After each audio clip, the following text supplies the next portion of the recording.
ఓం శ్రీ గణేశాయ నమః. ఓం శ్రీ వేదవ్యాసాయ నమః. ఓం నమో భగవతే వాసుదేవాయ. ఓం శుక్లాంబరధరం విష్ణుం శశివర్ణం చతుర్భుజం ప్రసన్నవదనం ధ్యాయేత్ సర్వవిఘ్నోపశాంతయే. నారాయణం నమస్కృత్య నరం చైవ నరోత్తమం దేవీం సరస్వతిం వ్యాసం తతో జయముధీరయేత్.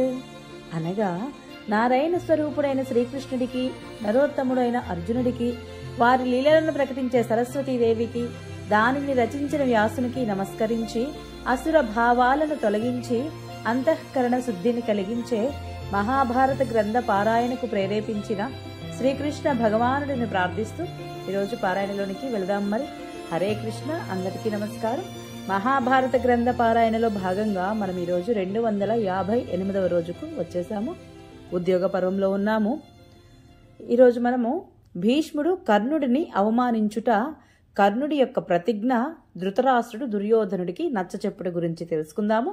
చాలా బాగుంటుంది, చివరి వరకు స్కిప్ చేయకుండా చూడండి. హరే కృష్ణ. వైశంపాయనుడు చెబుతున్నాడు, జనమేజయ, అప్పుడు దుర్యోధనుడి సంతోషాన్ని రెట్టింపు చేస్తూ కర్ణుడు, గురువరుడైన పరశురాముని వలన నేను పొందిన బ్రహ్మాస్త్రం ఇప్పటికీ నా వద్ద ఉంది. కాబట్టి అర్జునుడిని జయించడానికి నేను మంచి సమర్థుడను.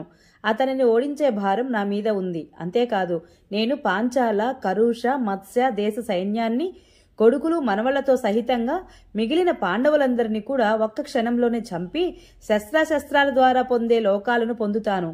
భీష్మ పితామహుడు, ద్రోణాచార్యుడు, ఇతర రాజులందరూ కూడా నీ వద్దనే ఉండని నా ప్రధాన సైన్యంతో పాటు వెళ్లి నేను పాండవులను చంపుతాను. ఇది నా పూచి అన్నాడు. అప్పుడు కర్ణుడు ఇలా అంటుండగా భీష్ముడు లేచి, కర్ణ, కాలచోదితమైన నీ బుద్ధి నశించిపోయింది. నీవు రెచ్చిపోతూ మాట్లాడుతున్నావేమిటి? బాగా గుర్తుంచుకో. ముందు నీ వంటి ప్రధాన వీరులు చచ్చాకనే ఈ కౌరవులకు మృత్యువు వస్తుంది. కాబట్టి నీవు నీ రక్షణకు ఏర్పాట్లు చేసి, అయ్యో, కాండవ వనాన్ని దహించే సమయంలో శ్రీకృష్ణుడితో పాటు అర్జునుడు చేసిన పనిని గురించి వినడంతోనే నీవు, నీ బంధువులు తెలివి తెచ్చుకోవలసి వచ్చింది. చూడు, బాణాసురుడిని, భౌమాసురుడిని వధించిన శ్రీకృష్ణుడు అర్జునుడిని రక్షిస్తున్నాడు. ఈ ఘోర యుద్ధంలో నీ వంటి వీరులని ఎంచి మరీ నాశనం చేస్తారు అని అన్నాడు. ఇది విని కర్ణుడు, పితామహుడు చెప్పినట్లుగా శ్రీకృష్ణుడు నిస్సందేహంగా అటువంటి వాడే కాదు, అంతకంటే మించినవాడే కూడా. కానీ ఇతడు నన్ను కటువుగా మాట్లాడాడే, దాని పరిణామం కూడా ఇతడు చెవులొగ్గి వినుగాక. ఇప్పుడు నేను నా ఆయుధాన్ని విసర్జిస్తున్నాను. ఈ రోజు మొదలుకొని పితామహుడు నన్ను రణభూమిలో కానీ రాజ్యసభలో కానీ చూడడు. మీరు అంతమొందించిన తరువాతనే ఈ భూమి మీది రాజులందరూ నా ప్రభావాన్ని వీక్షిస్తారు గాక అని చెప్పి మహాధనుర్ధరుడైన అతడు సభ నుండి లేచి ఇంటికి వెళ్లిపోయాడు. అప్పుడు భీష్ముడు రాజులందరి ఎదుట నవ్వుతూ దుర్యోధనుడితో, రాజా, కర్ణుడు సత్యప్రతిజ్ఞుడు సుమా. అయితే రాజుల ఎదుట నేను ప్రతినిత్యం 1000 మంది వీరులను చంపుతాను అని చేసిన ప్రతిజ్ఞను ఎలా చెల్లించుకుంటాడు? పరశురాముని వద్దకు వెళ్లి తనను బ్రాహ్మణుడు అని చెప్పుకొని అతని నుండి శస్త్ర విద్యను నేర్చుకున్నప్పుడే ఇతని ధర్మము, తపస్సు నశించిపోయాయి అన్నాడు. భీష్ముడు ఇలా అన్నాక కర్ణుడు సభ నుండి విడిచి వెళ్లిపోయాక మందబుద్ధి అయిన దుర్యోధనుడు, పితామహ, పాండవులు మేము అస్త్ర విద్యలలోనూ, యోధులను సంగ్రహించడంలోనూ, శస్త్రచాలనం చేయడంలోనూ, లాఘవంలోనూ, నైపుణ్యంలోనూ సమానులమే. పైగా మేవిరువురము మనుష్య జాతికి చెందిన వారము కూడా. అయితే పాండవులే జయిస్తారని మీరు అలా ఎలా చెప్పగలుగుతున్నారు? నేను, మీరు, ద్రోణాచార్యులు, కృపాచార్యులు, బాలికుడు లేకపోతే ఇతర రాజుల బలాన్ని చూసుకొని ఈ యుద్ధాన్ని నిశ్చయించలేదు. పంచపాండవులను నేను, కర్ణుడు, నా తమ్ముడు దుశ్శాసనుడు, మేము ముగ్గురమే మా వాడి బాణాలతో సంహరిస్తాము అన్నాడు. అప్పుడు విదురుడు, ఈ లోకంలో దమమే కళ్యాణ సాధనమని పెద్దలు చెబుతారు. దమం, దానం, తపం, జ్ఞానం, స్వాధ్యాయం, వీటిని ఎవరు పాటిస్తారో వారికే దానము, క్షమ, మోక్షము యథావిధిగా ప్రాప్తిస్తాయి. దమమే తేజస్సును పెంపొందిస్తుంది. సర్వశ్రేష్టము, పవిత్రమును ఈ రీతిగా పాపం తొలగిపోయి తేజస్సు వృద్ధి పొందితే ఆ వ్యక్తి పరమపదాన్ని పొందుతాడు. రాజా, ఎవరిలో క్షమ, ధృతి, అహింస, సమత, సత్యం, సరళత్వం, ఇంద్రియ నిగ్రహము, ధైర్యము, ఋతుత్వము, లజ్జ, అచంచలత్వము, అధీనత, అక్రోధం, సంతోషం, శ్రద్ధ ఇన్ని గుణాలు ఉంటాయో అతనిని దాంతుడు అంటారు. దాంతుడు అయిన వ్యక్తి కామం, లోభం, దర్పం, క్రోధం, నిద్ర, రెచ్చిపోయి మాట్లాడడము, గర్వం, ఈర్ష్య, శోకం వీటిని తన దరికి చేరనీయుడు. కుటిలత్వము, శటత్వం లేకపోవడము, శుద్ధులై ఉండడము ఇది దాంతుని లక్షణము. అలోలుపుడు, భోగ విముఖుడు, సముద్రుని వంటి గాంభీర్యం కలవాడు, దమశీలుడు అని చెబుతారు. మంచి నడవడిక కలవాడు, శీలవంతుడు, ప్రసన్న చిత్తుడు, ఆత్మవేత్త, బుద్ధిమంతుడు అయిన పురుషుడు ఈ లోకంలో గౌరవం పొంది మరణించాక సద్గతిని పొందుతాడు. నాయనా, పూర్వులు చెప్పగా విన్నాను, ఒకసారి ఒక వేటగాడు పక్షులను పట్టుకోవడానికి నేలపై వలపరిచాడు. జంటగా తిరిగే ఆ 2 పక్షులు ఆ వలలో చిక్కుకున్నాయి. అప్పుడు ఆ 2 పక్షులు కలిసి వలతో సహా ఎగిరిపోయాయి. వేటగాడు అవి ఆకాశంలోకి ఎగిరిపోవడం చూసి విచారించి అవి ఎటు వెళితే అటు వాటి వెంట పరుగులు తీయసాగాడు. ఇంతలో ఒక ముని అతనిని చూశాడు. ఆ ముని వ్యాధునితో, ఓ వ్యాధుడా, ఆకాశంలోని పక్షుల వెంటపడి నీవు భూమి మీద తిరుగుతున్నావు. ఇది చాలా ఆశ్చర్యకరమైన సంగతిగా అనిపిస్తోంది అన్నాడు. వ్యాధుడు అప్పుడు, ఈ 2 పక్షులు పరస్పరం కలిసిపోయాయి, అందుకనే నా వలను తీసుకుపోతున్నాయి.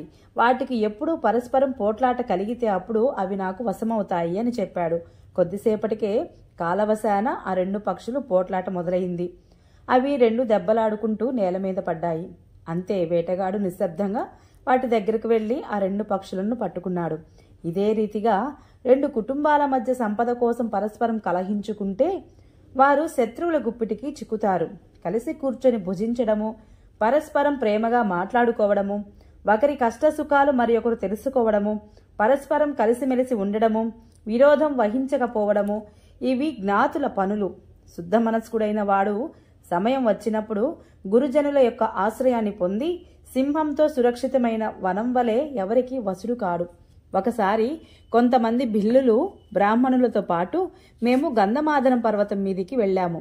అక్కడ మేము తేనెతో నిండిన ఒక పట్టును చూశాము. దానిని విషసర్పాలు రక్షిస్తున్నాయి. అది చాలా మహిమ కలది. ఎవరైనా దానిని తాగితే వారు అమరులవుతారు. అందులు సేవిస్తే చూపు వస్తుంది, వృద్ధులకు యవ్వనం వస్తుంది. రసాయన విషయం తెలిసిన బ్రాహ్మణుల వలన మాకు ఈ సంగతి తెలిసింది. భిల్లులు దానిని పొందాలనే కోరికను అణుచుకోలేకపోయారు. ఆ సర్పాలతో నిండిన గుహను ప్రవేశించి నశించిపోయారు. ఈ రీతిగానే నీ కొడుకు దుర్యోధనుడు కూడా తానొక్కడే ఈ భూమినంతటిని అనుభవించాలి అనుకుంటున్నాడు. మోహంతో అతనికి తేనె మాత్రమే కనపడుతోంది, కానీ తనను నాశనం చేసే వస్తువులు కనబడడం లేదు. గుర్తుంచుకో,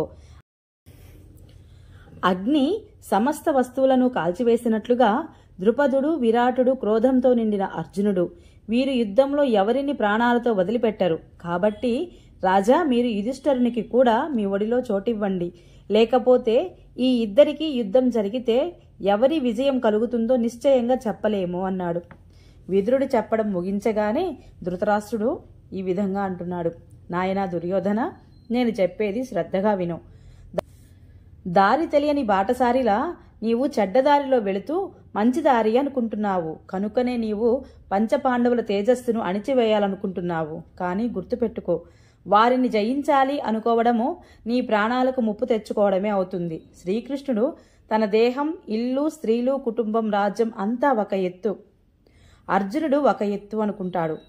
అర్జునుడి కోసము అతడు ఇవన్నీ వదిలిపెట్టేయగలడు. అర్జునుడు ఎక్కడో శ్రీకృష్ణుడు అక్కడ ఉంటాడు. శ్రీకృష్ణుడు ఉన్న సైన్యం యొక్క వేగము భూమికి కూడా సహింపశక్యం కాదు. చూడు, సజ్జనులు నీ హితైషులు చెప్పే మంచి మాటలను పట్టి నీవు నడుచుకో. ఈ వయోవృద్ధుడైన భీష్మ పితామహుడి మాటలపై శ్రద్ధ ఉంచు. నేను కూడా కౌరవుల మేలు గురించియే ఆలోచిస్తున్నాను. నీవు నా మాటలు కూడా వినాలి. ఇంకా ద్రోణుడు, కృపుడు, వికర్ణుడు, మహారాజు బాహ్లికుడు చెప్పినది కూడా పట్టించుకోవాలి. భరతశ్రేష్ఠ, వీరంతా ధర్మ మర్మజ్ఞులు. కౌరవ పాండవుల పట్ల సమాన వాత్సల్యం కలవారు. కాబట్టి నీవు పాండవులను నీ సొంత సోదరులు అనుకొని వారికి అర్ధరాజ్యం ఇవ్వు అని నచ్చ చెప్పాడు ధృతరాష్ట్రుడు దుర్యోధనుడికి. ఓం నమో భగవతే వాసుదేవాయ. ఈరోజు పారాయణ ఇంతటితో సమాప్తం.